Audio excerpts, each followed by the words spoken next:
Hello friends, welcome to GK GS tutorial. तो smart revision series चल रहा है। तो यह जो है इसका नेक्स्ट लेक्चर है मेडाइवल पीरियड से रिलेटेड। तो सबसे पहले जानते हैं स्लेव डायनेस्टी के बारे में। तो स्लेव डायनेस्टी के जो है फाउंडर जो थे कुतुबुद्दीन ऐबक थे। इन्होंने अपना कैपिटल जो है लाहौर को बनाया था। अगर रियल फाउंडर की बात की जाए तो रियल फाउंडर जो है इल्तुतमिश को कहा जाता है। और इल्तुतमिश जो है इन्होंने अपने कैपिटल जो है दिल्ली को बनाया था। और इन्होंने जो है सुल्तान का टाइटल एक्सेप्ट किया था। कुतुबुद्दीन ऐबक को जो है मलिक सिपहसालार का जो है टाइटल भी दिया गया था। आगे हम लोग जानते हैं ऐबक के बारे में। तो ऐबक ने जो है कुतुब मीनार बनाया था दिल्ली में। 2.5 दिन का झोपड़ा भी बनाया था जो कि अजमेर में है। लोगों के द्वारा जो है इसे इनाम दिया गया था, टाइटल दिया गया था लाल बख्श। और ऐबक की मृत्यु जो है 1210 ईस्वी में घोड़े से गिरकर हो जाती है चौगान खेलते समय, पोलो खेलते समय।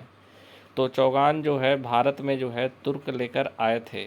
अगला हम लोग जानते हैं इल्तुतमिश के बारे में। तो इल्तुतमिश जो है इसने जो है सुल्तान घड़ी की स्थापना की थी नई दिल्ली में। इल्तुतमिश ने जो है 2 कॉइन चलाए थे, जो कि टनका जो कि चांदी का था और जीतल जो कि तांबे का था। ये काफ़ी पूछा जाता है। इक्ता प्रणाली की शुरुआत की गई थी। इक्ता प्रणाली क्या है? इक्ता प्रणाली जो है लैंड को मेजर करने की एक यूनिट थी। इसमें जो है 20% टैक्स जो है पेड किया जाता था जनता के द्वारा। अगला हम लोग जानते हैं रज़िया सुल्तान के बारे में। तो रज़िया सुल्तान का जो शासन का कालक्रम था वह था 1236 से 1240 ईस्वी तक। तो यह जो है पहली और आखिरी महिला शासिका कहलाती है। तो रज़िया सुल्तान जो है 3 तरह के कॉइन चलाए थे, जिसमें इसने पहला कॉइन जो है इल्तुतमिश की बेटी के नाम पे चलाया, दूसरा जो है दिल्ली सल्तनत की महारानी और तीसरा जो है न्याय की रानी। इसने जो रज़िया सुल्तान ने कमांडर इन चीफ बनाया जमालुद्दीन याकूत को।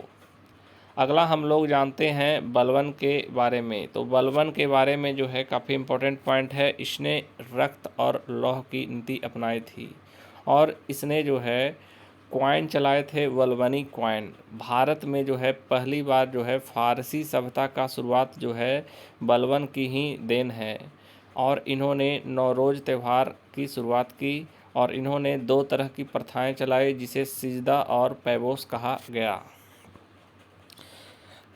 तो जो है गुलाम वंश का अंतिम शासक की बात की जाए तो वह गुलाम वंश का अंतिम शासक जो था कैमूर्स था। अगला हम लोग जानते हैं खिलजी वंश के बारे में। तो खिलजी वंश का कालक्रम जो है 1290 से 1320 ईस्वी तक का है। फाउंडर की बात की जाए तो जलालुद्दीन फिरोज खिलजी जो हैं इसके फाउंडर हैं। और ये जो खिलजी जलालुद्दीन फिरोज खिलजी के भतीजा जो कि अली गुरसाफ कहलाता था, इसी का जो है नाम अलाउद्दीन खिलजी जो है बाद में इसका नाम पड़ा। तो जो इसका टाइटल जो इन्होंने टाइटल एक्सेप्ट किया सिकंदर सानी जो है अलाउद्दीन को कहा जाता था। अलाउद्दीन खिलजी जो है हौज ए ख़ास की स्थापना की थी दिल्ली में। जमैयत खाना, चोर मीनार, तो ये सब जो है इन्होंने स्थापित की थी। बिस्वा सिस्टम जो है एक तरह का नया टाइप का लैंड मेजरमेंट यूनिट की शुरुआत भी की थी। इसने जो है अपना नया कैपिटल जो है सिरी को बनाया था। और इसने अलाई की मीनार और अलाई की दरवाज़ा को भी बनाया था। इसने 2 तरह के टैक्स लगाए थे, घराई चर और चराई कर। तो घराई कर का टैक्स जो है घर के लिए और चराई टैक्स जो है पशु चराने के लिए। इसने टोटल 8 बैटल्स लड़े और सारे जीत गए। नायाब का टाइटल जो है इसने मलिक काफूर को दिया था। और यह जो है ऐसा शासक था जो कि साउथ इंडिया तक भी अपने साम्राज्य को फैलाया था।